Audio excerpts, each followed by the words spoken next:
माझं नाव असावरी जगदाळे. मी संतोष जगदाळेंची मुलगी आहे. आम्ही आमच्या परिवारासोबत फिरायला गेलो होतो पहलगामला, काश्मीरमध्ये. आणि तिकडे एक मिनी स्वित्झर्लंड नावाची जागा आहे जिकडे खूप सारे लोक फिरायला येतात. ते उंचावर आहे. साधारण 30-35 मिनिटाचं चढवून जावं लागतं. त्यानंतर ते एक मोकळं पठार येतं जिकडे मागे डोंगर वगैरे आहे. खूप सुंदर अशी जागा आहे. तिकडे आम्ही फिरायला गेलो होतो आणि फोटोज वगैरे काढत असताना अचानक फायरिंगचा आवाज यायला लागला डोंगरातून. आणि कळत नव्हतं की काय चाललंय. तर आम्ही लोकल लोकांना विचारलं तर कळलं की ते म्हणाले की शेर आता है तो ऐसी फायरिंग होती आहे. तर मग नंतर अचानक लोक पळायला लागली. सगळी म्हणजे इकडे तिकडे गर्दी व्हायला लागली, लोक पळायला लागली.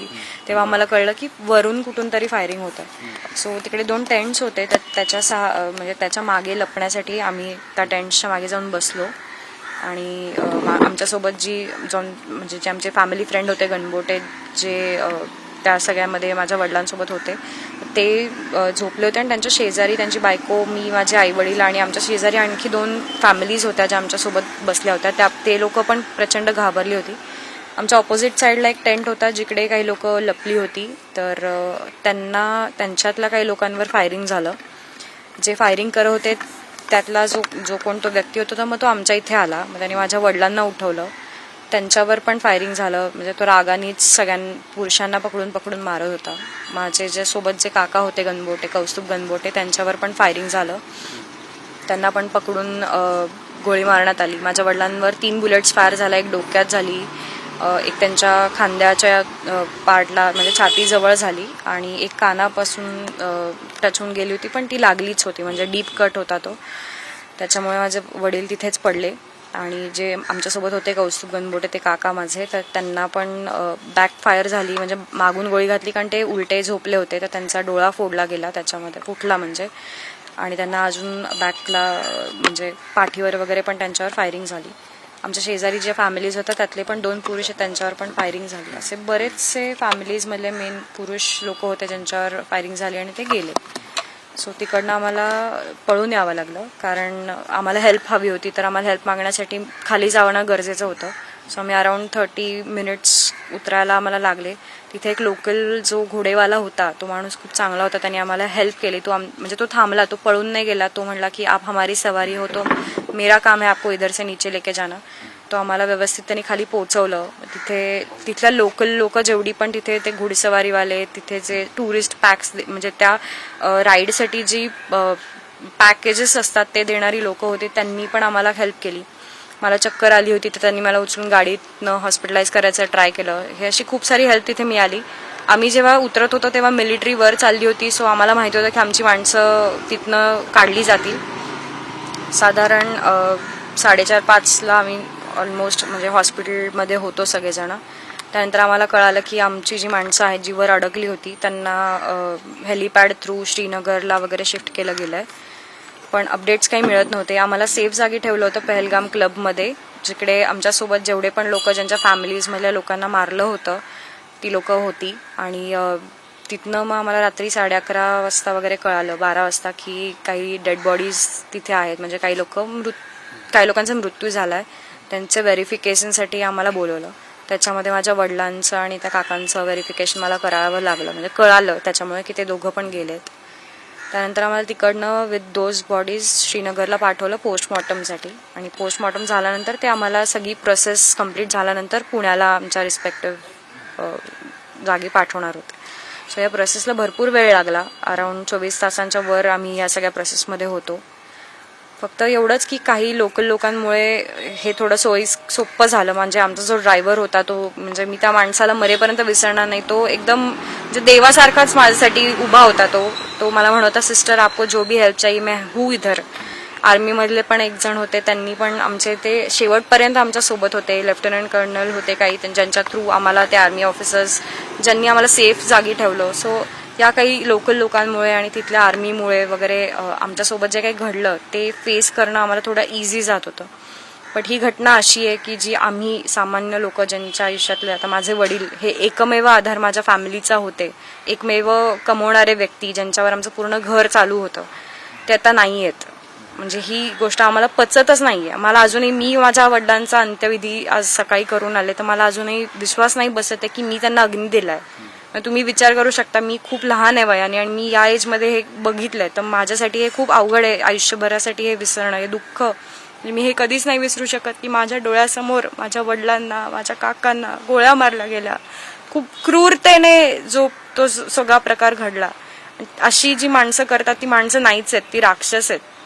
ती माणसं असूच शकत नाही. कुठलाही माणूस इतका क्रूर नसतोच की तो इतक्या वाईट वृत्तीने एखाद्या व्यक्तीला मारेल. त्यामुळे माझी अशी विनंती आहे की ह्याच्यावर काहीतरी ऍक्शन घ्यावी सरकारने.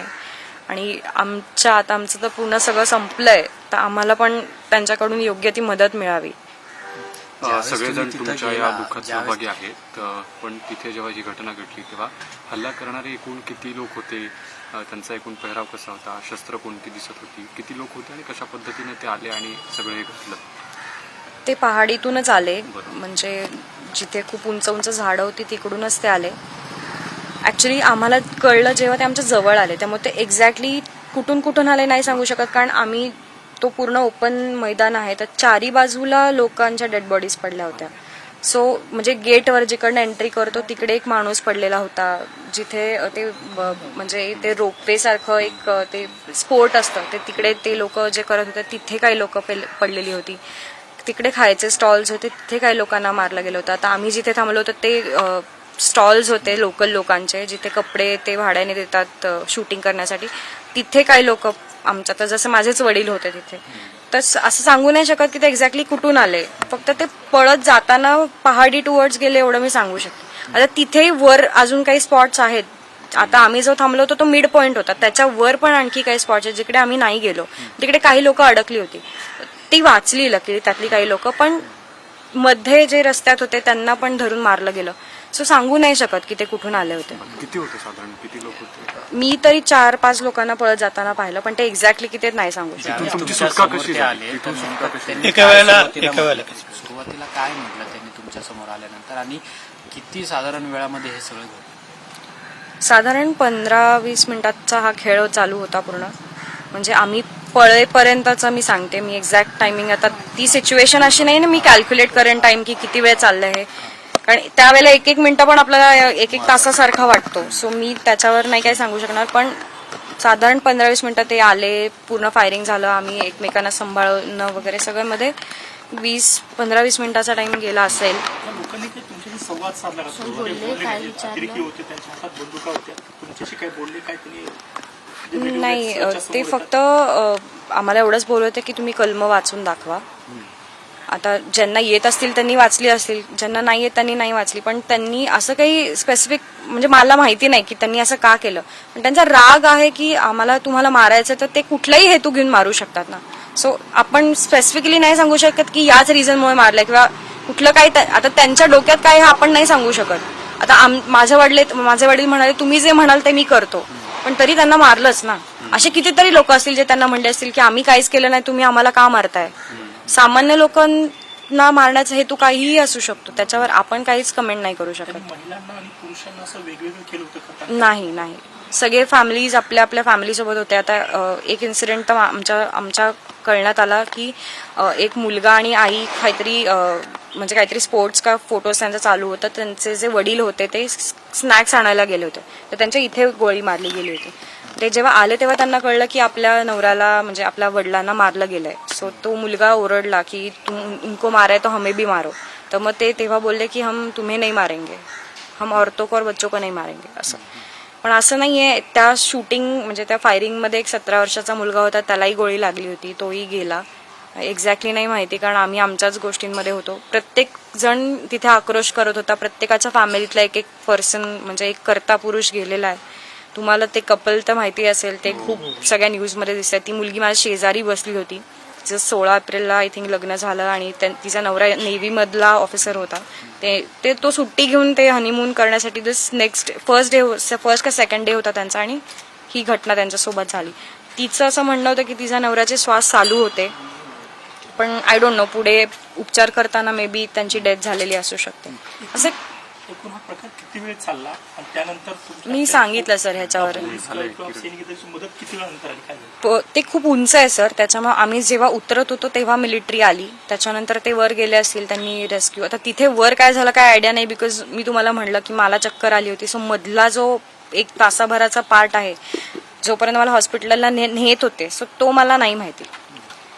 साधारण त्यांनी इंटरव्ह्यू दिलाय अनेक माध्यमांना. त्यात त्यांनी वारंवार सांगितलं की साधारण तिथं येऊसपर्यंत एक 25 ते 30 मिनिटाचा कालावधी जातो, गेला. कारण तो ते अनेक- खूप उंच अनेक आहे. बातम्यांमध्ये सुद्धा आलेला आहे आणि अनेक कुटुंबियांनी तो सांगितलेला सुद्धा आहे. आणि ऍक्च्युली आम्हाला येणं सोपं व्हायचं कारण म्हणजे आमचा जो घोडेवाला आम्ही पकडला होता, म्हणजे तो जो माणूस होता त्याचं नाव मला ऍक्च्युली सॉरी माहिती नाहीये आणि आठवतही नाहीये. तो लोकल माणूस आहे तिथला आणि तो खूप चांगला होता. तो आमच्या तिघींसाठी, त्याला कळलं की आमच्या दोन्ही पुरुषांना मारलंय, तर आम्ही तिघीच उरलोय आमच्या परिवारातला, तर तो पळून नाही गेला. तो म्हणला की मॅडम हम आपको लेके जाएंगे क्योंकि आप हमारी सवारी हो. तो आम्हाला तिघींना घोड्यावर, माझी आई पडली, तिला लागलं, तिला उठता येत नव्हतं, त्या सगळ्या परिस्थितीत त्यांनी तिला उचललं, तिला घोड्यावर बसवलं. माझ्यासोबत ज्या काकू होत्या त्या पूर्ण रक्ताने एका साईडने भरल्या होत्या, कारण त्यांच्या जे गणबोटे, कौस्तुभ गणबोटे होते, त्यांचं जे काही रक्त होतं, माझ्या वडिलांचं जे काही रक्त होतं, ते पूर्ण आमचं पूर्ण अंग रक्ताने वगैरे चिखलानी पूर्ण भरलेलं होतं. त्या अवस्थेत त्यांनी आम्हाला बसवलं घोड्यावर आणि तो तिकडनं आम्हाला खाली आमच्या ड्रायव्हर पर्यंत घेऊन गेला की आप अभी देखो इधर तक मैं लेके आयो. आणि आम्ही त्यांना म्हणलो पण की आमच्याकडनं पैसे द्यायचे राहिलेत, कारण ते वडिलांनी आणि काकांनी डील केलं होतं, आम्हाला माहिती नव्हतं की आमच्याकडनं त्यांना पैसे दिले गेलेत की नाही. तर आम्ही त्यांना म्हणलं की तुमचे पैसे राहिले असतील तर आम्ही देतो जायच्या आधी. ते म्हणले नाही, हम ही देते आपको, आप क्या पैसों की बात कर रहे हैं, हम है ना. हमें भी बहुत बुरा लगा है की आप लोगों के साथ ये हुआ है.